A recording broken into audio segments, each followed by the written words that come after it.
Today we'll be talking about generative AI.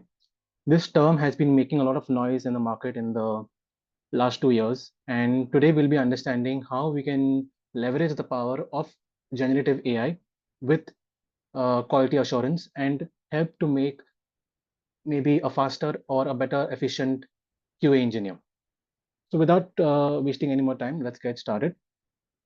Before understanding the uses of generative AI in quality assurance, we have a small definition of actually what is actually generative AI. So it is actually a form of technology that empowers machines to generate content. Now, these machines have a lot of data which it has for training purposes. And with that data, with whatever information that you want as output, you can generate with generative AI. How it works is that once you give in the input, it works through all its data sets, whatever it has for the training purposes, and comes for and to give you a very good answer. Okay. Now, what is LLMs? Large language models. Large language models is a specific type of generative AI which specializes in natural language processing task.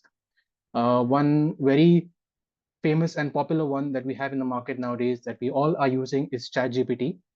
And that is also a tool that we will be making use of in this session. And on the screen, you can see that there are a couple of models and techniques and the testing use cases. The one that we will be using, as I explained today, is GPT, that is Generative Pre-trained Transformer, or ChatGPT, whichever is good. And the testing use cases is manual test case creation and test data generation. There are others such as deep reinforcement learning, which can be used for video game bots, intelligent agents, and also test data generation, that is for games. And other ones such as recurrent neural networks and generative adversarial networks. But the one that I have chosen for today, the tool is ChatGPT, because it is a very accessible tool for the general public, and everybody can use it basically. Okay. But before we get into the use cases of generative AI, I would just want to touch upon the mindset that is required to use generative AI, and it is something that I think most of us individuals we lack in, or either at least one of it that we lack in. And time and again, we have to remember to remind ourselves that this is the mindset that we have. Okay, so the first thing is friendly collaboration. We have to view generative AI or AI as a supportive ally and not a substitute.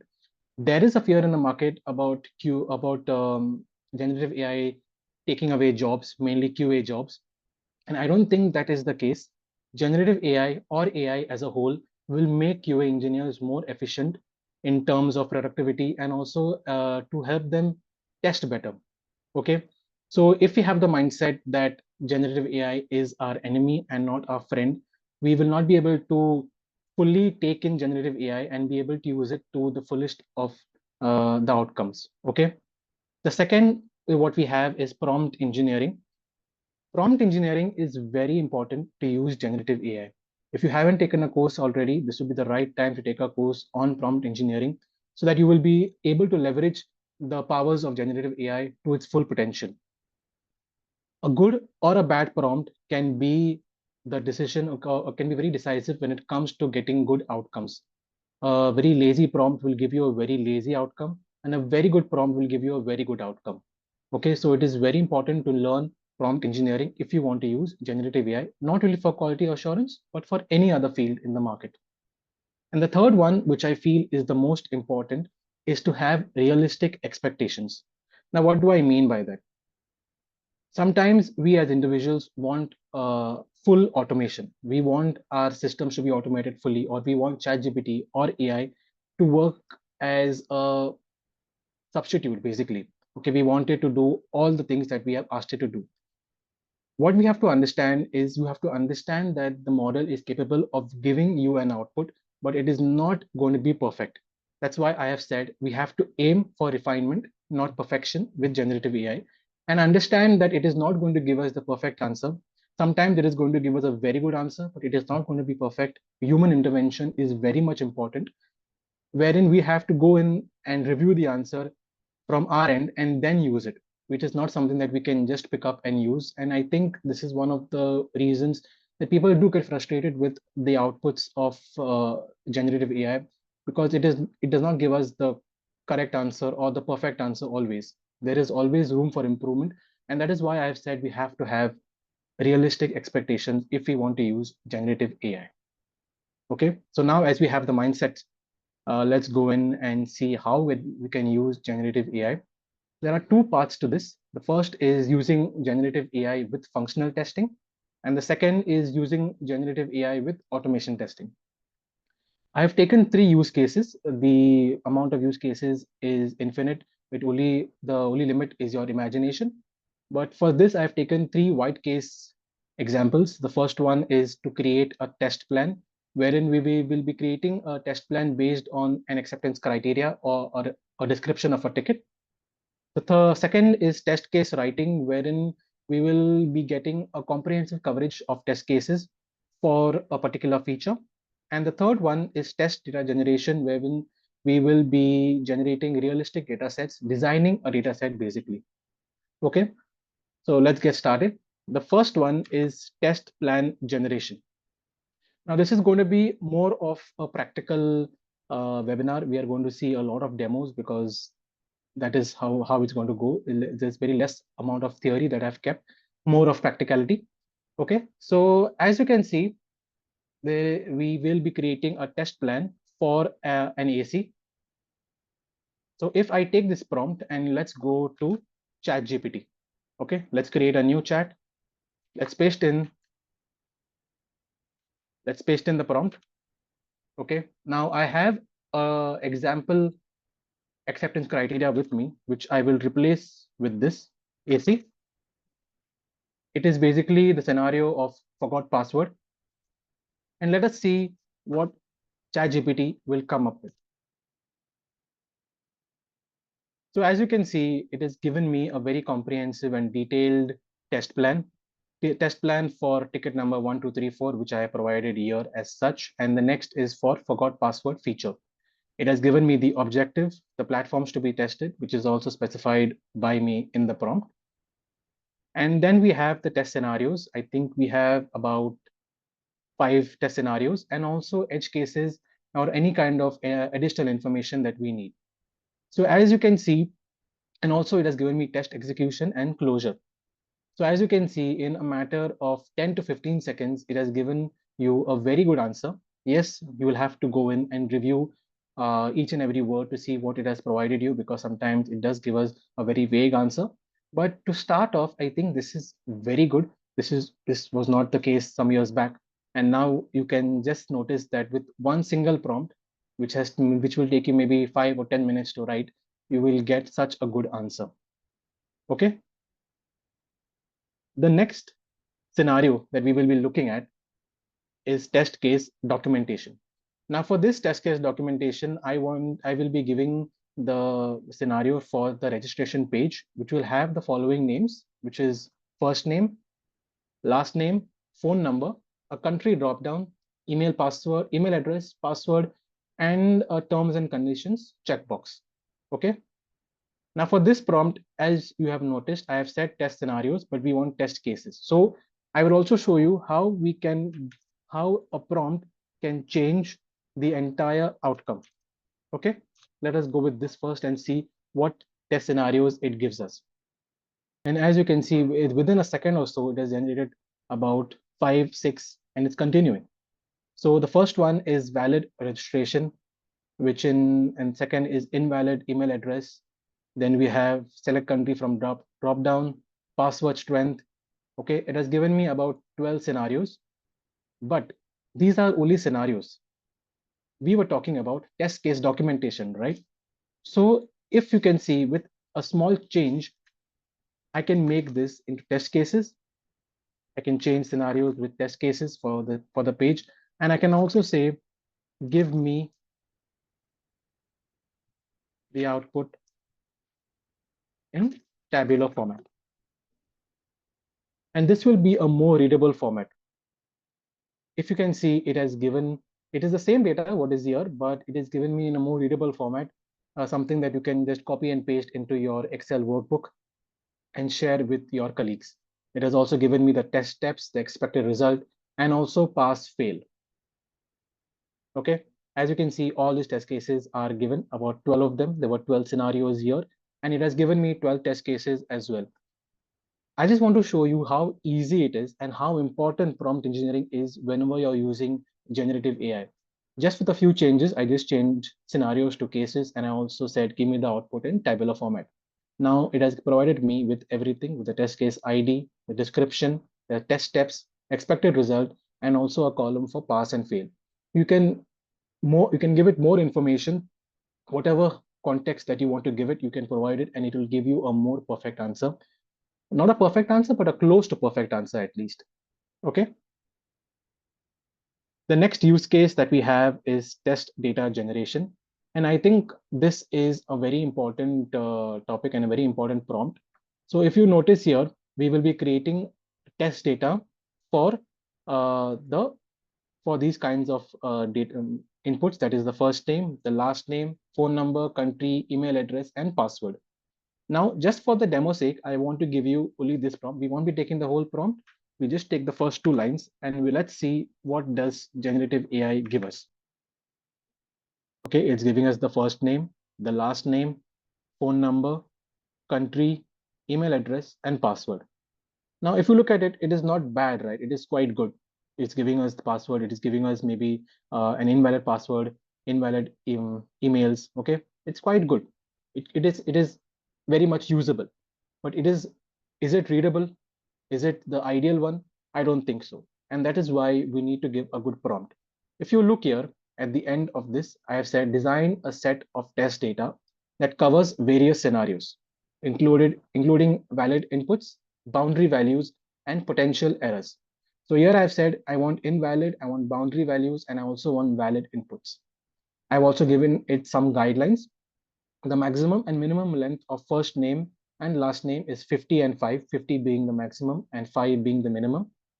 Phone number will have maximum and minimum length of 10 to 12, all integers.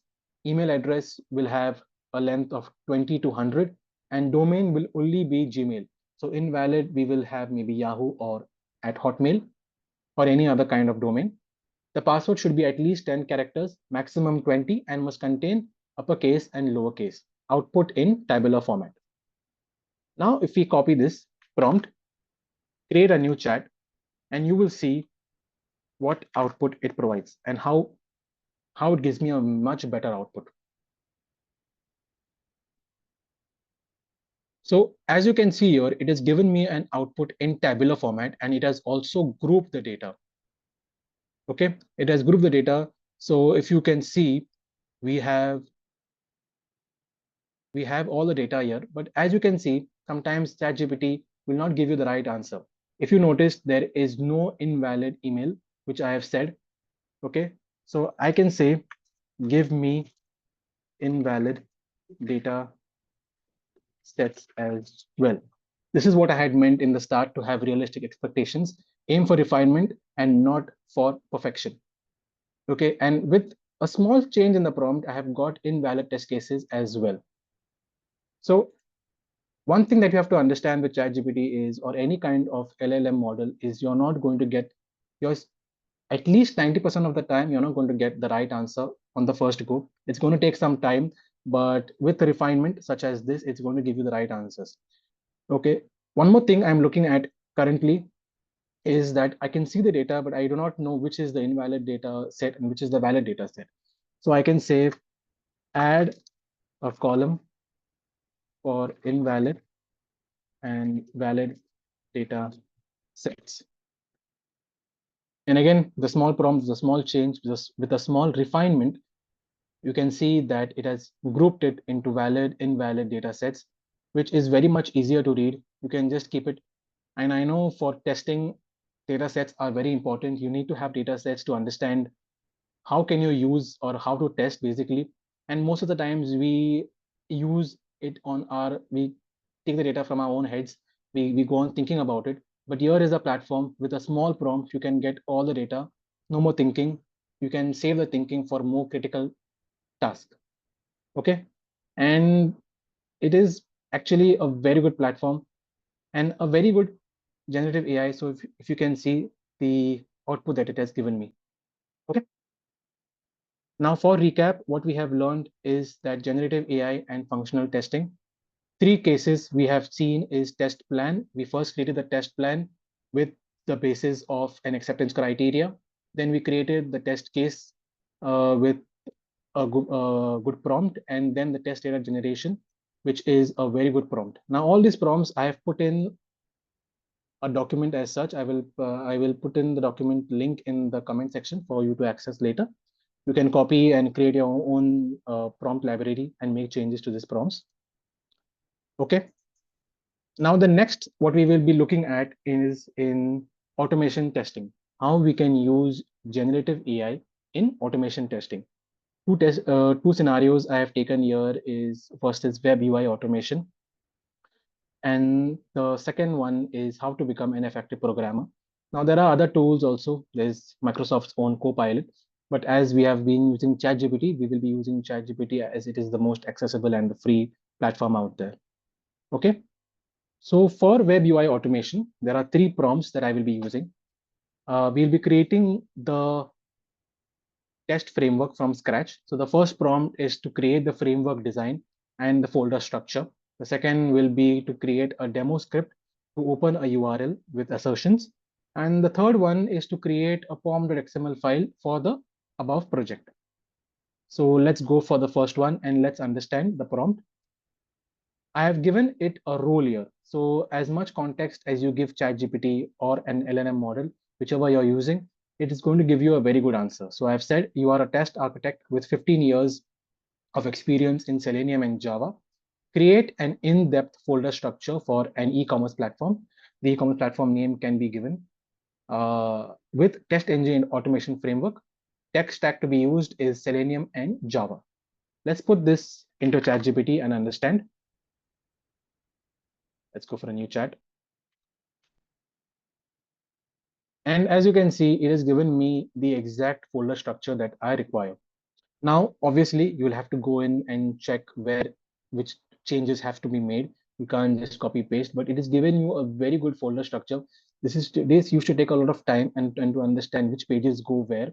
So as you noticed, it is given me in the SRC main Java. It has given me the pages, also the resources in the main folder. And then in the test, we have the base test, the test files, and the utilities.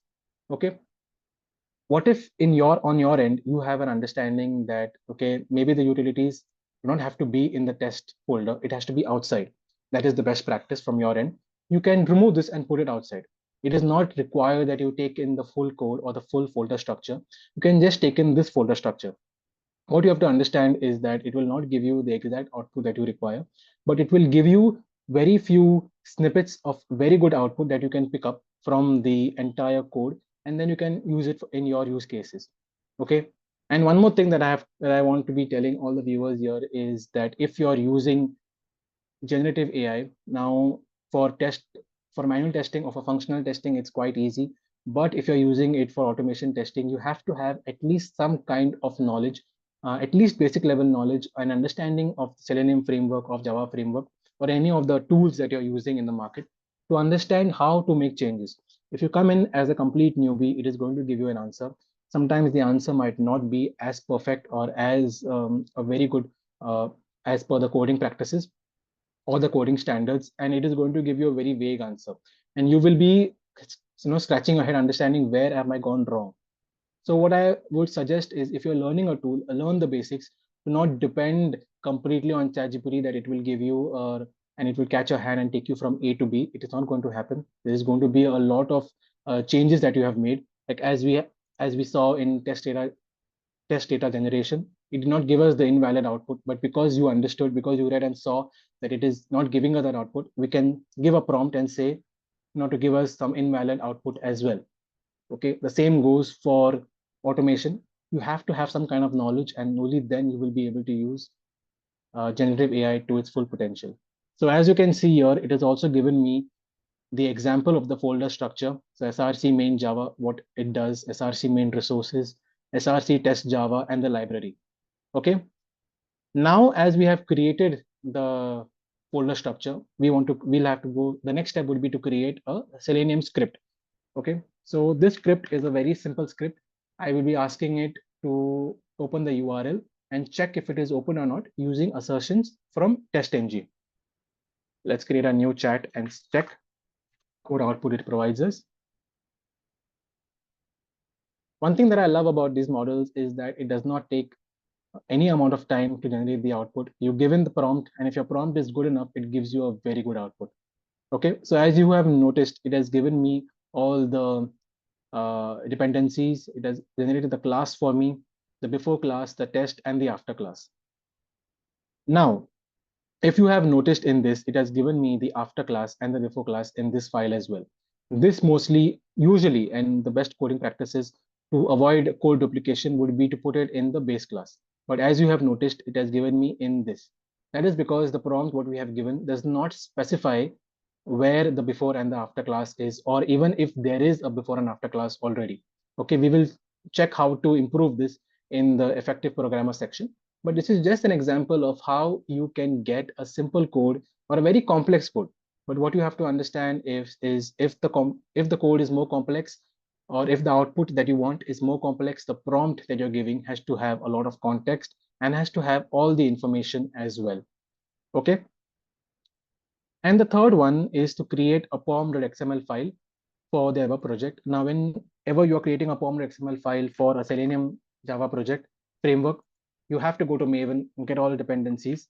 But what if with a single click and the prompt, you can get all the information in a matter of 10 seconds? Okay, this is the amount of time that it is saving you on. Yes, you'll have to go, maybe this feature, this version number is incorrect, you'll have to change it. Or maybe if you want to update it, you can update it as well. As you can see, I have asked for TestNG, JSON support, extend report, and WebDriver dependencies, and it has given me the exact output that I want. Okay, and this is just in 10 seconds, guys. So this is the amount of time that you can save with generative AI and a good prompt. Okay, so as you can see, we created the test framework, the folder structure as well. We wrote in the prompt for creating a Selenium script for this website to check if it is open or not. And the third, we've also created a pom.xml. Now we can just use this code, copy it, paste it in Eclipse or any of the IDEs that you use, and check if it's working. Most of the times it will work, but sometimes because of the hallucination of ChatGPT, there might be some errors in the code, which you will have to correct when you set it up on your Eclipse. Okay. And now the last scenario, what I want to talk about is how generative AI can help you become an effective programmer. Copilot is already there in the market, and all programmers, developers, even QA engineers are using it. But I just want to show you on ChatGPT how we can use it and how we can leverage the power of ChatGPT for improving our code. Okay. So the first prompt is, as a code reviewer and a senior developer, please review the following code and provide feedback on potential improvements. Let's take this code and I will paste a code from my end. Okay. This is basically a code for the data provider in Selenium and Java, and ask it for feedback and potential improvements. And here it has given me, it will not only give me the improvements, but it will also improve the code and give me a better code, edit the code and give me, as you can see. So what it has given me is error handling, resource management, indexing, the magic number, data type, formatting, documentation, and testing. And as you can see, it has improved the code and given to me. Okay. With a simple prompt, you can see how well ChatGPT improves this code and gives it to the user. The next one is for I will take an example of a bad code. So as a senior SZ, improve the coding standards and explain the changes for the below code. Okay, explain the changes for the below code is very important because it will highlight the changes that it has made. It in this sense is ChatGPT. It will show the changes it has made so that as a user, when you're checking the code, it will be easier for you to understand where it has made the changes. Okay, so if we take this and we create a new chat, okay, and I have a bad code with me, which does not adhere to coding standards, and let's see what it gives me. So to improve the standards of the given Java code, we can make several changes to enhance readability, maintainability, and adherence to best practices. Okay, firstly, it has declared and initialized variables separately for clarity, which was not done here. Okay, then it has used curly braces for better readability and maintainability. Again, this was not the case here. It has done it and it is much more readable.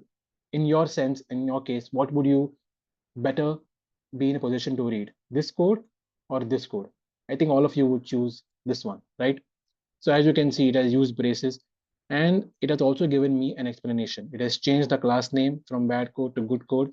So it is also, so as you noticed, I have said the class was bad code. It changed it now to good code. So see, ChatGPT is using its own head as well, right? Then we have variable declaration, as I mentioned, braces usage and indentation and the comments to understand what is the changes that it has made here. Okay, this is a very small example, and that's why the prompt is so small. If it was a very big code, you would have to have a very good prompt to tell ChatGPT what is the context and what do you want to change exactly. Okay, now let's go for a small, recap.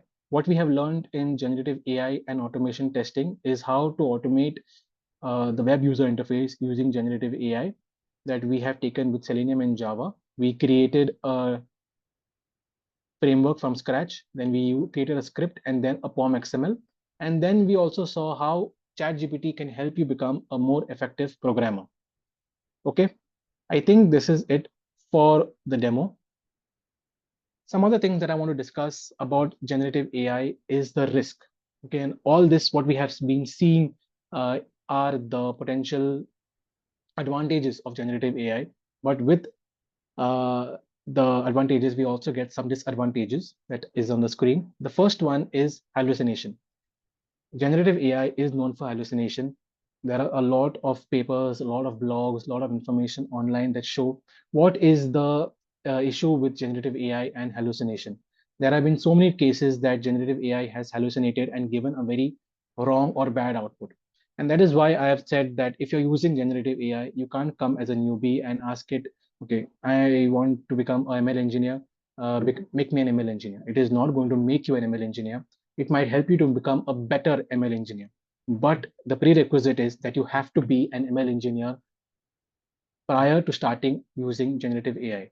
Okay, you can use generative AI to learn, but you have to have some other kind of sources as well to correct and to also review the feedback and to review the changes that generative AI is doing. The second one is generative AI is biased. Now, what do I mean by that? Generative AI does give answers that is sometimes biased, and you won't understand because it is giving you that answer. Okay. The third one is misinformation and fake content.